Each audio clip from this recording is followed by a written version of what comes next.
ওম নমো ভগবতে বাসুদেবায়। জয় শ্রীকৃষ্ণ। রাধে রাধে।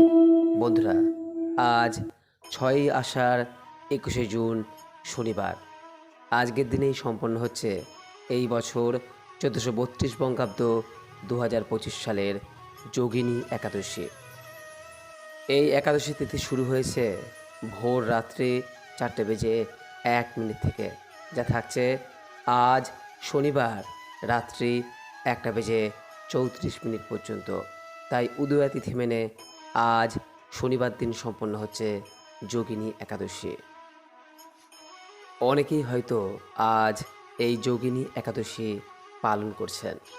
যোগিনী একাদশী কিভাবে পালন করতে হয় সে প্রসঙ্গে ইতিপূর্বেই এর আগের ভিডিওতে আপনাদের সামনে ব্যক্ত করেছি, যার লিঙ্ক এই ভিডিওর ওপরে দেওয়া রয়েছে, প্রয়োজন বোধ হলে দেখে নেবেন।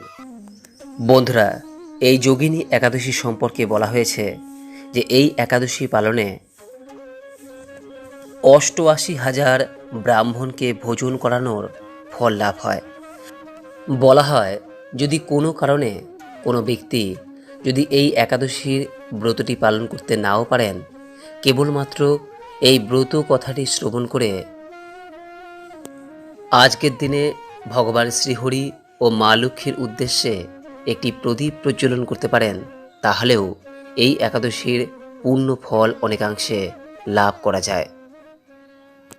বন্ধুরা, যে কোনো একাদশীর পূর্ণ ফল পেতে গেলে সেই একাদশীর ব্রত কথাটি অবশ্যই শ্রবণ করতে হয়। আজ আপনাদের সামনে এই ভিডিওতে এই যোগিনী একাদশীর ব্রত কথাটি সম্পর্কে ব্যক্ত করব।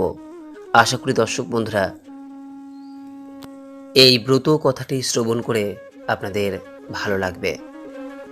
শুরু করছি যোগিনী একাদশীর ব্রত কথা। হে কৃষ্ণ করুণা সিন্ধু দীনবন্ধু জগৎপথে গোপেশ গোপিকাকান্ত রাধাকান্ত নমস্তুতে। ওম নমো ভগবতে বাসুদেবায়। জয় শ্রীকৃষ্ণ। রাধে রাধে। ব্রহ্ম বৈবর্ত পুরাণে এই যোগিনী একাদশীর ব্রত কথাটি যুধিষ্ঠির শ্রীকৃষ্ণ সংবাদে বর্ণিত রয়েছে।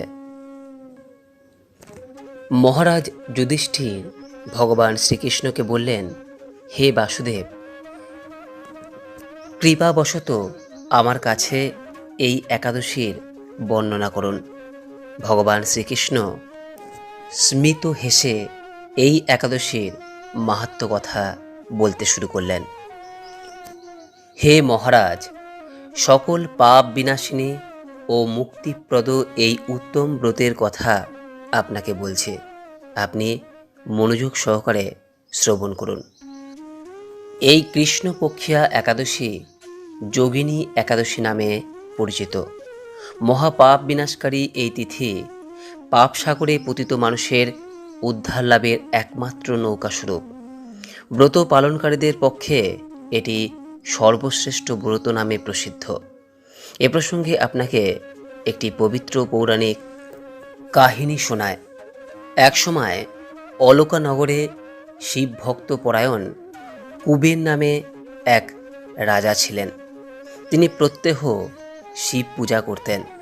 তার হেমমালি নামে একজন মালি ছিল এবং সে প্রতিদিন শিব পূজার জন্য মানস সরোবর থেকে ফুল তুলে যক্ষরাজ কুবেরকে দিত। বিশালাক্ষী নামে হেমমালির এক পরমা রূপবতী পত্নী ছিল। সে তার সুন্দরী পত্নীর প্রতি অত্যন্ত আসক্ত ছিল। একদিন সে তার স্ত্রীর প্রতি কামাসক্ত হয়ে পড়ল। রাজভবনে যাওয়ার কথা সে ভুলে গেল। বেলা 2 প্রহর কেটে যাওয়ার পর অর্চনার সময় চলে যাচ্ছে, অথচ ফুল এসে পৌঁছল না। এইসব দেখে রাজা অস্থির ও বিচলিত হলেন।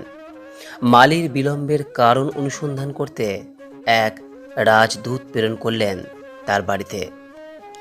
রাজদূত সব কিছু পর্যবেক্ষণ করে এসে রাজাকে জানালেন, হেমমালি গৃহে স্ত্রীর সঙ্গে আনন্দে মত্ত হয়ে আছেন।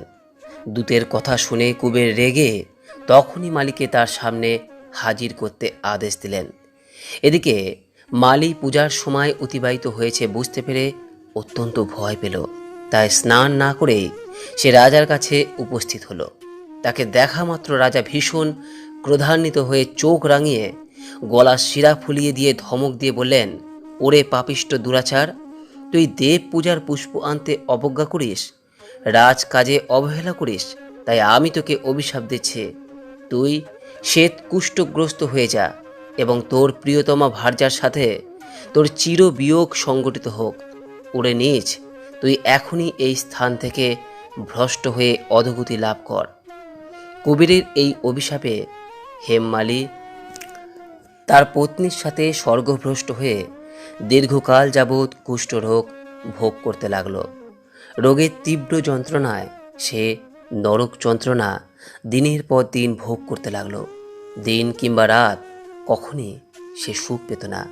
এভাবে শীত গ্রীষ্মে প্রচণ্ড বেদনায় বহু কষ্টে সে জীবনযাপন করতে লাগল।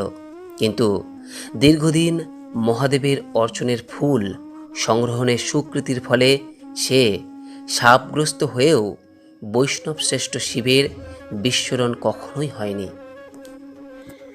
একদিন হেমমালি ভ্রমণ করতে করতে হিমালয়ে শ্রী মার্কণ্ডেয় ঋষির আশ্রমে উপস্থিত হল। কুষ্ঠরোগে পীড়িত স্বপত্নী হেমমালিকে দর্শন করে শ্রী মার্কণ্ডেয় তাকে জিজ্ঞাসা করলেন, তুমি কার অভিশাপে এই রকম নিন্দনীয় কুষ্ঠরোগগ্রস্ত হয়েছ? সে কাতর কণ্ঠে উত্তর দিল, হে মুনিবর, রাজা ধনকুবেরের আমি ভৃত্য ছিলাম। আমার নাম হেমমালি। আমি প্রত্যহ মানস সরোবর থেকে ফুল তুলে শিব পূজার জন্য রাজাকে দিতাম। কিন্তু দুর্ভাগ্যক্রমে একদিন স্ত্রীর মনোরঞ্জন হেতু কামাসক্ত হওয়ায় সেই ফুল দিতে বিলম্ব হয়। রাজার অভিশাপে এই রকম দুর্দশাগ্রস্ত হয়েছে। পরোপকারী সাধুগণের স্বাভাবিক কর্ম। হে ঋষিশ্রেষ্ঠ, আমি অত্যন্ত অপরাধী, কৃপা করে আমার প্রতি প্রসন্ন হন। এতে মার্কণ্ডেয় ঋষির মন বিগলিত হল এবং এই রোগ জ্বালা থেকে মুক্তির পথ তিনি বলে দিলেন, হে মালি, তোমার মঙ্গলের জন্য শুভ ফল প্রদানকারী এক ব্রতের উপদেশ দিচ্ছি। তুমি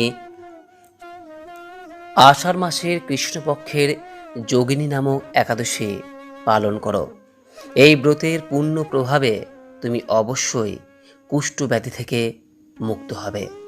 শ্রীকৃষ্ণ বললেন। মার্কণ্ডেয় ঋষির উপদেশ শ্রবণ করে হেমমালি তাকে প্রণাম জানিয়ে আশ্রম ত্যাগ করল।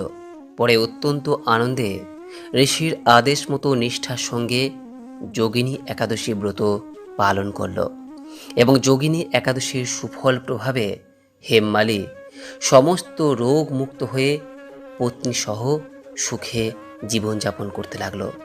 হে মহারাজ যুধিষ্ঠির, আমি আপনার কাছে এই ব্রত উপবাসের মহিমা কীর্তন করলাম। এই ব্রত পালনে ৮৮,০০০ ব্রাহ্মণকে ভোজন করানোর ফল লাভ হয়। যে ব্যক্তি এই মহাপাপ বিনাশকারী ও পুণ্য ফল প্রদায়ী যোগিনী একাদশীর ব্রতকথা পাঠ বা শ্রবণ করেন, সে অচিরেই সর্বপাপ থেকে মুক্ত হয়। বন্ধুরা, একাদশীর ব্রত পালনের প্রকৃত উদ্দেশ্য কেবলমাত্র উপবাস করা নয়, বরং নিরন্তর ভগবানকে এই দিন স্মরণ করা। তাই বন্ধুরা, কোনো কারণে যদি একাদশীর ব্রত পালন করতে নাও পারেন, আজকের দিনে এই ব্রত কথাটি শ্রবণ করে ভগবান শ্রীহরি ও মা লক্ষ্মীর উদ্দেশ্যে একটি প্রদীপ অবশ্যই পরিচালন করুন। আজকের দিনে পরনিন্দা, পরচর্চা, মিথ্যা ভাষণ, ক্রোধ, স্ত্রী সহবাস এগুলি সম্পূর্ণরূপে বর্জন করুন। আশা করি দর্শক বন্ধুরা এই ব্রত কথাটি শ্রবণ করে আপনাদের ভালো লেগেছে। কোনো প্রশ্ন বা মতামত থাকলে নিজের কমেন্ট বক্সে অবশ্যই জানাবেন। পরবর্তী সময়ে এই চ্যানেলে ভিডিও পেতে চ্যানেলটিকে সাবস্ক্রাইব করে রাখবেন ও পাশে থাকা নোটিফিকেশন বেল আইকনটিকে ক্লিক করে রাখবেন। সকলেই ভালো থাকুন, সুস্থ থাকুন এই কামনা করে আজকের মতো ভিডিওটি এখানেই শেষ করলাম। নমস্কার, ধন্যবাদ। ঈশ্বর আপনার মঙ্গল করুক। জয় শ্রীকৃষ্ণ। রাধে রাধে।